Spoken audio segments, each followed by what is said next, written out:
जम्मू कश्मीर की सुरक्षा जिस तरह से लगातार कॉम्प्रोमाइज हुई है बीती कुछ घटनाओं के बाद, अब यहां से आगे की राह क्या हो, इस पर रणनीति क्या हो, इसी पर हम बातचीत कर रहे हैं। आपसे मैं यहां पर शुरुआत करूंगी माजिद हैदरी साहब, क्योंकि आप ब्रेक से पहले इस बात का जिक्र कर रहे हैं कि आपको बड़ी तकलीफ हो रही है जो कुछ जम्मू कश्मीर में हो रहा है, या हम इतना असुरक्षित महसूस कर रहे हैं। सवाल यह उठता है, असुरक्षित क्या तब महसूस नहीं हुआ जब यहां पर पत्थरबाजी की घटनाएं होती थी, जब रूबेल सईद का अपहरण हो गया था, उस दौरान क्या आपको ये असुरक्षा महसूस नहीं हुई? कश्मीरी पंडितों को जब घाटी से भगा दिया गया तब ये असुरक्षा महसूस नहीं हुई? मैडम, एक आशा की किरण सबसे पहले 2017 में आई थी, जब माननीय प्रधानमंत्री ने कहा कि डीमोनेटाइजेशन के बाद आतंकवाद खत्म। उसके बाद आशा की एक नई किरण 5 अगस्त 2019 को आई थी, जब माननीय गृह मंत्री जी ने कहा था कि धारा 370 हटने के बाद पूरे देश भर में आतंक नहीं होगा, खुशहाली होगी, अमन होगा, शांति होगी। तुलनात्मक रूप से अगर आप आंकड़ों पर नजर डालें, 2019, 2020 और 2021 में आतंकी घटनाएं, पत्थरबाजी की घटनाएं कम हुई हैं। आई एम श्योर कि आपने ये आंकड़े देखे होंगे। मैडम, अगर आप ड्रोन अटैक जो मेरे एयरपोर्ट पर होता है, मेरी धरती पर होता है, अगर आप उसे कहते हैं कि आतंकी घटनाएं कम हुई हैं, तो मैं शर्म से अपने आप को चुल्लू भर पानी में डूब मरने लायक समझता हूँ। जब आप कहती हैं कि यहाँ पे मेरा राकेश पंडित भाई मरता है और आप कहती हैं यहाँ पे आतंकवाद की घटनाएं कम हुई है, पिछले 4 दिनों से हर रोज एक दिन पुलिस वाला मारा जाता है हमारा भाई, एक दिन दुकानदार मारा जाता है, किस दिन कोई मारा जाता है। मौत का नंगा नाच जम्मू कश्मीर में बंद नहीं हो रहा। तरक्की अगर है, विकास अगर है, तो सिर्फ शमशान घाटों का कोरोना में हुआ है। यहाँ विकास है कहाँ देश में, सुरक्षा है कहाँ देश में? यहाँ तो अस्पतालों में मरीज सुरक्षित नहीं थे इस सरकार में। आप मेरा मुंह ना खुलवाइए। मैं आपसे ये समझना चाह रही हूँ, कश्मीर में जन्नत जैसे हालात कब थे? मुझे बताइए पिछली पूर्ववर्ती सरकारों में जन्नत जैसे हालात कब थे? किस वक्त को आप आइडियल बता नहीं, आप बताइए ना, किस वक्त को आप आइडियल बता रहे हैं, किस वक्त को आप आदर्श बता रहे हैं, ताकि उसके आधार पे आज की तुलना हम कर रहे हैं। कौन सा वक्त आदर्श था, उदाहरण दीजिए। सरकार थी ना मैडम, जब कम से कम जब मनमोहन सिंह की सरकार थी तब विकास भी था, खुशी भी थी, अमन भी था, और थोड़ा बहुत भेंट वार्ता भी हो रही थी, एलओसी का रास्ता भी खुल रहा था, बहुत अच्छे काम हो रहे थे। लेकिन जब से सरकार है, विकास हो रहा है शमशान घाटों का। संबित पात्रा जी तो फेल बता रहे हैं आपको। मुझे नहीं पता हिंदू भाई कितने मेरे बारे में। डॉक्टर पात्रा, देखिए मीनाक्षी जी, स्वाभाविक है ही मीनाक्षी जी, ये हमें अच्छा तो बताएंगे नहीं। हमने आर्टिकल 370 को निरस्त कर दिया, ये हमें अच्छा तो बताएंगे नहीं। पाकिस्तान के साथ बातचीत बंद कर दी, ये हमें अच्छा तो बताएंगे नहीं। आप याद करिए मनमोहन सिंह जी किस प्रकार से अलगाववादियों के साथ, किस प्रकार से सेपरेटिस्ट के साथ गलबहियां करके फोटो खींचते थे। आपको यासीर मलिक तो याद होगा, घर में बुला बुलाकर लड्डू पेड़े भी खिलाते थे और फोटो भी खिंचवाते थे, तो उसमें वीआईपी थे। फिर ये बीच में शुरू हो गए। मीनाक्षी जी, आप मुझे अगर इंडिविजुअल फ्रेम में ले सकती हैं तो अच्छी बात है, मैं वरना मैं सुन लीजिए, ठीक है, मैंने आपको पूरा समय दिया बोलने का। मैं अनटचेबल हूँ इस देश में, मैं इनके साथ डिबेट नहीं कर सकता हूँ। नहीं, बिल्कुल नहीं। मैं सड़क पे लड़ाई करने, अनटचेबल कोई नहीं है।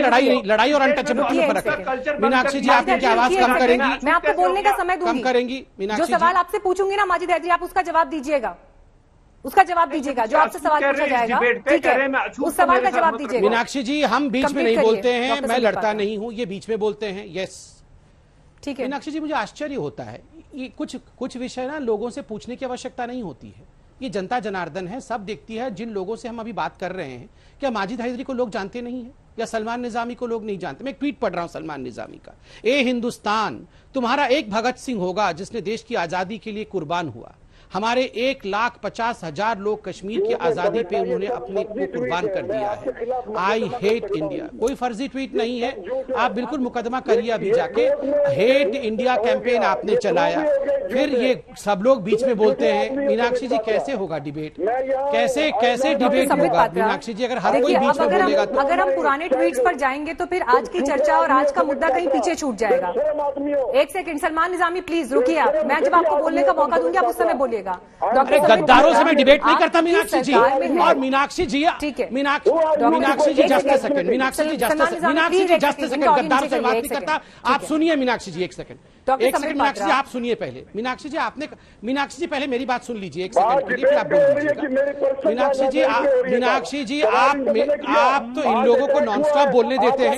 आज तक कभी कमाल का हिसाब किताब है? आतंकवादियों को बुलाओ और उनसे बुलवा लो, और बीजेपी के प्रवक्ता को बोलने ना दो। ये तो आज तक का बड़ा अच्छा पॉलिसी है, आरोप प्रत्यारोप पे बड़ा अच्छा पॉलिसी आज तक पाएगी। एक सेकंड सलमान निजामी प्लीज, मेरी रिक्वेस्ट है आपसे, आप प्लीज चुप होइए। एक सेकंड रुकिए आप, पहले बात मैं आपको बोलने का मौका दूंगी। एक सेकंड सलमान निजामी, एक सेकंड रुक जाइए आप प्लीज। इनको ऑडियो नीचे करिए, प्लीज। जो समय है उसकी अहमियत हमें समझनी मीनाक्षी होगी। जी इनकी आवाज कम करेंगे। ठीक है डॉक्टर संबित पात्रा, मैं ये चाहती हूं कि हम इन बातों में ना उलझें। मैं आपसे मुद्दे का सवाल ये पूछ रही हूं क्योंकि जो परिस्थितियां जम्मू कश्मीर में हैं, देखिए आगे बड़ी चुनौतियां हैं। एक तरफ डिलिमिटेशन की बात हो रही है, चुनावों की बात हो रही है, वहां पर एक पॉलिटिकल प्रोसेस शुरू करने की बात हो रही है, वहां पर लोगों को बसाने की बात हो रही है। जिस तरह की ये घटनाएं, ये कितना बड़ा चैलेंज है, कितने तैयार हैं हम उसके लिए? मीनाक्षी जी इसका जवाब मैं शांतिपूर्वक तरीके से देता हूं, मगर मैं इस बात का आपत्ति करता हूं कि पुरानी बातों को हमें ध्यान ही नहीं देना चाहिए। उन लोगों ने जिन्होंने कहा अफजल हम शर्मिंदा हैं, तेरे कातिल जिंदा है, कितने अफजल मारोगे हर घर से अफजल निकलेगा, वो लोग आज बैठ के हमसे सवाल कर रहे हैं और मौन व्रत धारण करने की बात कर रहे हैं कि मैं दुखी हूं। यहां बैठे दो पैनलिस्ट जो बुरहान वानी को हीरो मानते हैं, उस बुरहान वानी के जनाजे में ये नमाज पढ़ते हैं, उसको आप कहती हैं कि पुरानी बातों को ध्यान मत दो।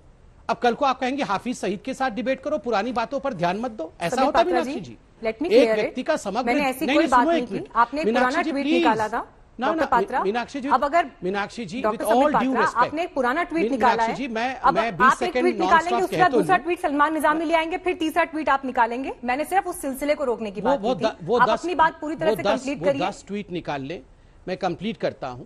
वो लोग आज सवाल पूछ रहे हैं जो सेपरेटिस्ट के साथ फोटो खींचते थे। मैंने मनमोहन जी का एग्जाम्पल दिया और ये कोई फेक बात नहीं है। यासीर मलिक के साथ मनमोहन सिंह जी का फोटो आज पूरा दुनिया जानता है, तो खुश तो ये लोग तब उस समय होंगे ही। इन्होंने कहा हम पाकिस्तान जा सकते थे, एलओसी खुली हुई थी, स्वाभाविक है। हाफिज सईद ऐसे ही नहीं कहता है आई लव कांग्रेस पार्टी, ये तो हकीकत है ना, ये तो फेक न्यूज नहीं है ना। उसने कहा था, एक जर्नलिस्ट के लिए कहा था कि हाँ वो अच्छी जर्नलिस्ट है इंडिया की, और उन्होंने हाफिज सईद ने उसने ये भी कहा था कि कांग्रेस एक अच्छी पार्टी है।